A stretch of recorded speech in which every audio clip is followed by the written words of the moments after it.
जादुई बक्सा। बहुत दिन पुरानी बात है। एक गांव में दो भाई रहते थे। एक बहुत अमीर था, उसका नाम शैलेश था। उसके पास सब कुछ था। दूसरा भाई गरीब था, उसका नाम जिगर था। उसके पास खाने पीने के लाले थे और पहनने के लिए ठीक से कपड़े भी नहीं थे। उसका परिवार भूख से तड़पता था। जिगर ने सोचा, क्यों ना भाई के पास जाकर कुछ मदद मांगी जाए। जब भाई शैलेश के पास जिगर गया तो उसने मदद करने से इनकार कर दिया। जिगर बहुत दुखी हुआ। एक दिन जिगर काम की तलाश में भटक रहा था। रास्ते में एक उसे बूढ़ा आदमी दिखा। उसके पास 3 बक्से थे। उससे वो बक्से नहीं उठा जा रहे थे। जिगर उसके पास गया। लगता है बहुत भारी है, क्या मैं आपकी कुछ मदद कर दूं? जिगर ने पूछा। ठीक है बेटा, इसे उठा लो और मेरे घर तक ले चलो। हाँ बाबा जी। ऐसा कहते ही जिगर उस आदमी के पीछे पीछे चल दिया और उस आदमी के घर तक पहुंचा। शुक्रिया बेटा, लेकिन मुझे बताओ, तुम इतना परेशान क्यों हो? क्या कोई तकलीफ है? बाबा जी, मैं बहुत गरीब हूँ। एक वक्त का खाना भी नहीं है मेरे पास, काम भी नहीं मिल रहा। तुम यहीं रुको बेटा, मैं अभी आता हूँ। वो आदमी घर के अंदर जाता है और साथ में एक बक्सा लाता है। ये लो बेटा, ये बक्सा तुम रख लो। पर मैं इसको लेकर क्या करूँगा? ये ऐसा वैसा बक्सा नहीं है, एक जादुई बक्सा है। इसे खोलते ही तुम्हें जो चाहिए वो मिल जाएगा। क्या कहा? जादुई बक्सा? अरे वाह! लेकिन ये आप मुझे क्यों दे रहे हो? बेटा, अब मुझे इसकी जरूरत नहीं है, तुम्हें काम आएगा, तुम ले लो। अच्छा बाबा जी, जिगर बोला। और सुनो, काम होने के बाद इसे बंद करना ना भूलना, नहीं तो अनर्थ हो जाएगा। शुक्रिया बाबा जी। जिगर वो बक्सा खुशी खुशी घर लेके आ जाता है और जाते ही अपनी पत्नी को कहता है, ये देखो मुझे क्या मिला है। पत्नी बोली, ये कौन सा बक्सा ले आए हो? हमें खाना चाहिए। इस बक्से का क्या करेंगे? अरे भगवान, ये ऐसा वैसा बक्सा नहीं है, एक जादुई बक्सा है। हमें जो भी चाहिए हमें दे देगा। सच में? क्या अब हम कभी भूखे नहीं रहेंगे? पत्नी बोली, नहीं भगवान, बातें ही करोगी या इस बक्से का चमत्कार भी देखोगी? फिर जिगर उस बक्से से कहता है, ए जादुई बक्से, हमें ढेर सारा खाना दो। बक्सा खुलता है, उसमें से अलग अलग प्रकार के व्यंजन बाहर आते हैं। जिगर और उसकी पत्नी ने पेट भर के खाना खाया और बक्से को बंद कर दिया। फिर उसने बक्से से रोज नई नई चीजें निकालना शुरू किया। कभी चावल, तो कभी अनाज, तो कभी दाल, तो कभी बाजार का सामान। धीरे धीरे उसकी गरीबी दूर होने लगी। एक दिन जिगर सामान लेकर बाजार जा रहा था। उसके भाई ने पूछा, कहाँ जा रहे हो? यही बाजार में सामान बेचने। उसके भाई ने सोचा, अरे कुछ दिन पहले तो इसके पास खाने के लाले थे, अभी तो मुझसे मदद मांगने आया था और आज सामान बेच रहा है। कुछ तो गड़बड़ है, आज इसका पीछा करता हूँ। जिगर जब सारा सामान बेचकर घर आता है, उसका भाई उसके पीछे जाता है और खिड़की से झांकता है। जिगर और उसकी पत्नी उस जादुई बक्से से अलग अलग सामान मंगवा रहे थे। उसका भाई ये सब देख लेता है। अच्छा, ये बात है, जादुई बक्सा, ये तो बहुत अच्छी चीज है। वो जादुई बक्सा मुझे चाहिए, वो भी आज। रात होती है। शैलेश चुपके से जिगर के घर से वो बक्सा चुरा कर भाग जाता है। तो मैं अमीर बन जाऊंगा। फिर शैलेश जंगल की ओर भागता है। इस बक्से को मैं घर में नहीं रख सकता, नहीं तो सबको पता चल जाएगा। दौड़ते दौड़ते वो थक जाता है और एक गड्ढे में गिर जाता है। प्यास लगने से वो जादुई बक्से से पानी मांगता है। बक्से से पानी आना शुरू होता है। बस बस बस, इतना ही चाहिए, और नहीं, बस बस। शैलेश गड्ढे में होने के कारण वो गड्ढा पानी से भर जाता है। शैलेश को तैरना भी नहीं आता, इसीलिए शैलेश उस पानी में डूब जाता है। तो बच्चों, क्या समझे इस कहानी से कि किसी से लालच और ईर्ष्या नहीं करनी चाहिए, जो है उसी में खुश रहना चाहिए। कई वर्षों की ये बात है। एक गांव में गरीब आदमी अपनी पत्नी और बेटे के साथ रहता था। वो बहुत गरीब थे। वो जंगल में जाके सूखी लकड़ियां तोड़ते और गांव में बेचते। वो आदमी गरीब था लेकिन दिल से अमीर था। पेड़ को कुल्हाड़ी मारते मारते, अरे ये पेड़ तो सूखा नहीं, मुझे तो हमेशा सूखी लकड़ियां ही तोड़ना है, वो आदमी खुद से बोला। वो रोज की तरह जंगल में सूखी लकड़ियां काट रहा था। अभी एक साधु इसके पास आए और उससे बोले, बेटा, इस जंगल में मैं अकेला भटक रहा हूँ, रास्ता भी भूल गया हूँ, क्या तुम मुझे पानी पिला सकते हो? क्यों नहीं साधु जी, ये लीजिए पानी। उससे एक छोटे से घड़े में साधु ने पेट भर के पानी पिया और उस आदमी को शुक्रिया कहा। साधु ने जब आदमी की ओर देखा तो वो आदमी उदास था। साधु ने पूछा, क्या हुआ बेटा, तुम इतने दुखी क्यों हो? उस आदमी ने साधु को बताया, साधु जी, मैं बहुत गरीब हूँ, सूखी लकड़ियाँ बेच के गुजारा करता हूँ, लेकिन इससे मेरे परिवार का पेट नहीं पाल सकता। साधु को बात समझ आई। साधु ने कुछ चमत्कार किया और उनके हाथ में एक पत्थर प्रकट हुआ। उसे उस आदमी को देते साधु बोले, ये ले बेटा पत्थर। लेकिन ये तो सिर्फ एक पत्थर है, मैं इसका क्या करूं? अरे बेटा, ये कोई मामूली पत्थर नहीं, एक जादुई पत्थर है, साधु ने कहा। क्या कहा? जादुई पत्थर? आदमी बोला, हाँ बेटा, जादुई पत्थर। इसे हाथ में लेके आंखें बंद करके तुम जो चाहे वो प्राप्त कर सकते हो। शुक्रिया साधु जी। वो जादुई पत्थर लेकर आदमी घर आ जाता है। भाग्यवान, सुनती हो, देखो मुझे क्या मिला। आदमी ने अपनी पत्नी को पुकारा। क्या है, क्यों चिल्ला रहे हो? ये देखो, जादुई पत्थर। क्या जादुई पत्थर? तुम्हारा दिमाग तो ठीक है ना? हाँ भाग्यवान, एक जादुई पत्थर है, देखना चाहती हो इसका कमाल? मुझे भूख लगी है, मेरे लिए कुछ खाना मंगवाओ। वो आदमी पत्थर हाथ में लेके आंखें बंद करता है और खाने की मांग करता है। उसके सामने खाना आ जाता है। देखा, जादुई पत्थर का कमाल। अब तुम्हें जो चाहिए इस पत्थर से मांग लो। दूसरे दिन वो आदमी सूखी लकड़ियां तोड़ने जंगल की ओर चला जाता है।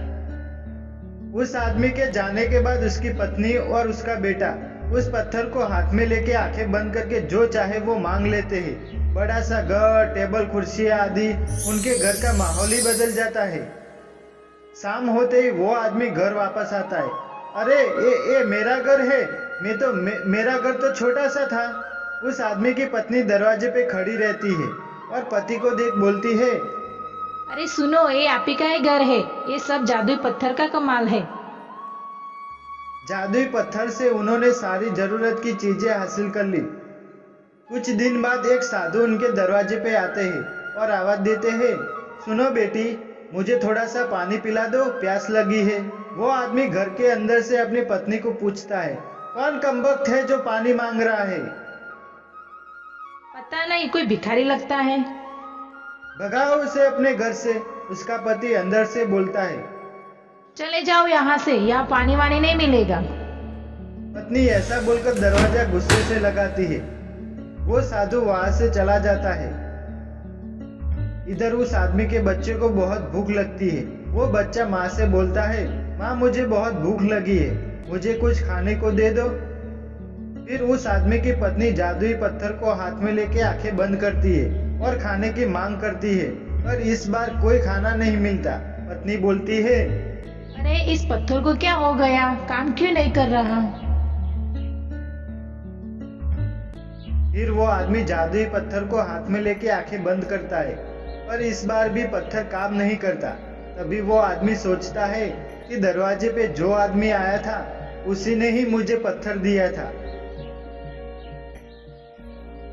वो दौड़ते हुए जंगल की ओर जाता है। साधु जी रुकिए रुकिए। साधु जी रुकते हैं।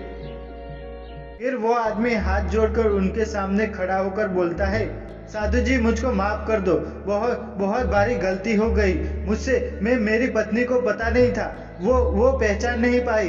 मैं मेरे घर चलते हैं, चलिए मैं आपको पानी पिलाता हूँ। साधु जी इस पर बोलते हैं, नहीं बेटा, अब कोई फायदा नहीं।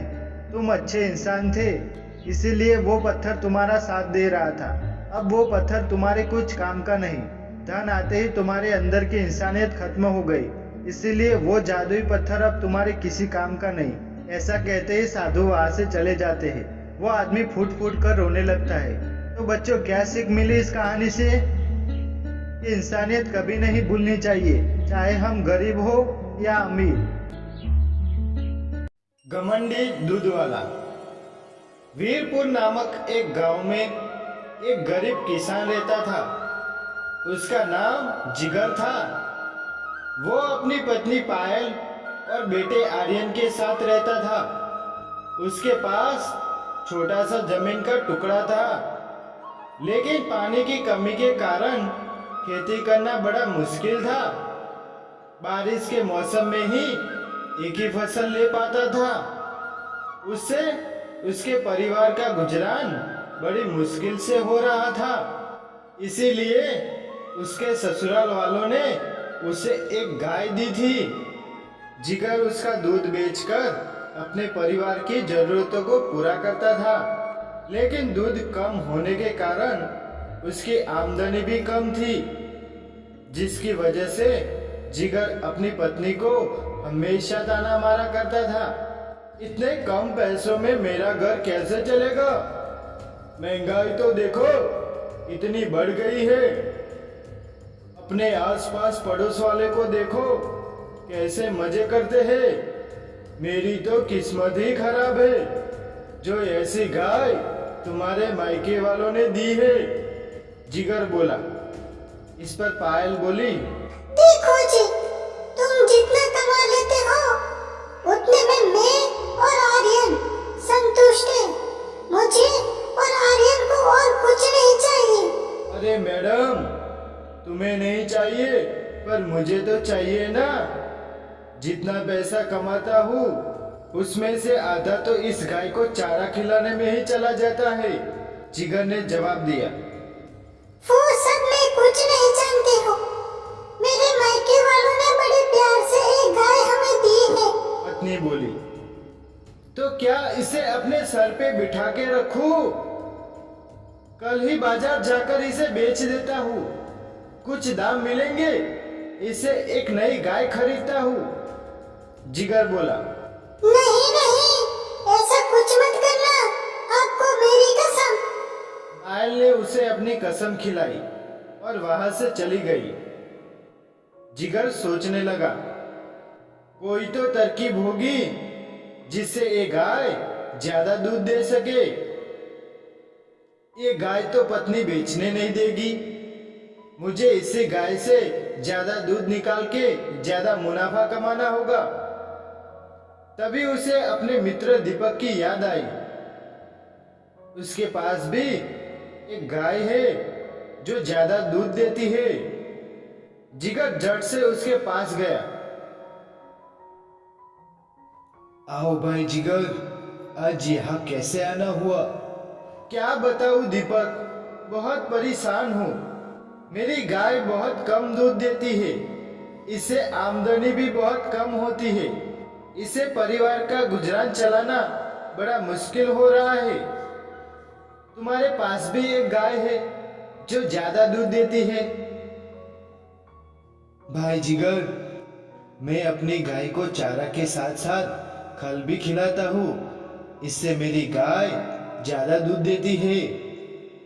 तुम भी अपनी गाय को खल खिलाओ, वो भी ज्यादा दूध देगी। अगले दिन पायल की माँ की तबीयत खराब होने से वो माँ से मिलने के लिए मायके चली जाती है। पत्नी के जाने के बाद जिगर तुरंत दुकान में गया और उधार पे एक खल की बोरी खरीद ली और घर आकर चुपके से खल गाय को खाने को दे दिया। फिर अगली सुबह जब जिगर ने गाय का दूध निकाला, अरे ये क्या? आज तो गाय ने बहुत ज्यादा दूध दे दिया, पूरी बाल्टी भर गई है, फिर भी गाय दूध दे रही है। लगता है भगवान ने मेरी बात सुन ली। ऐसा सोचते ही वो दूध से भरी कैन लेकर गांव में चला जाता है और सारा दूध बेच देता है। इससे आज जिगर को बहुत सारा मुनाफा हुआ। वो बहुत खुश हुआ। वो तुरंत फिर से खल की दुकान गया और खल की बोरी खरीद लाई। घर जाते ही उसने वो खल गाय को खाने को दे दिया। फिर कुछ दिन ऐसा ही चलता रहा। जिगर की लालच की वजह से वो अब रोज गाय को चारा खिलाने की बजाय सिर्फ खल ही खिलाने लगा। गाय भी समझ गई, ये लालची इंसान जरा से फायदे के लिए उसे सिर्फ खल ही खिला रहा है। ऐसे एक दिन जब जिगर खल खिलाने लगा तो गाय ने उसे जोर से लात मारी। जिगर दूर जाकर गिरा। अरे मार डाला रे इस कमबख्त गाय ने। जब ये बात पत्नी पायल को पता चली, वो तुरंत आर्यन के साथ घर लौट आई। ये सब क्या हुआ? कैसे हुआ? पायल ने पूछा। कुछ नहीं भगवान, ये सब मेरे ही कर्मों के फल है। मैंने थोड़ी सी लालच के लिए अपनी गाय को चारा खिलाने की बजाय फल खिला दिया। उसकी सजा अब मुझे मिल गई है। पत्नी पायल बोली। जानवरों का जो असल में खाना होता है वही हमें उन्हें खिलाना चाहिए। हमारे जरा से फायदे के लिए हम उन बेजुबान जानवरों की जान से खेलते हैं और नतीजा ये मिलता है। तब जिगर को बात समझ आई और उसने गाय से माफी मांगी। और कुछ दिन बाद उसी गाय का दूध पीकर जिगर अच्छा भी हो गया।